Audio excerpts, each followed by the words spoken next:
Suspek sa pagpatay sa usa ka arkitekto sa dakbayan sa Davao na sayrang usa ka engineer nga kani business partner sa biktima.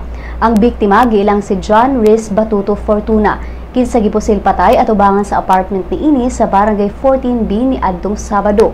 Mato ni Davao City Police spokesperson Mil Grace Driz nga ang suspek nga si Rosan Giger Jr. gikatahong nanawag sa Santa Ana Police 2 ka oras human sa insidente aron daw mo surrender apan wala mitunga sa istasyon. Base sa inisyal nga investigasyon, posibleng personal nga kalagot ang motibo sa krimen tungod kay ang biktima dunay utang nga 2 million pesos sa suspect. Si Driz nanawagan kang Giger nga mo surrender na aron dili pa modagko ang kaso bato kaniya. Nagkanayon sa bang pulis nga posibleng ang suspect anang apa sa dakbayan sa Davao.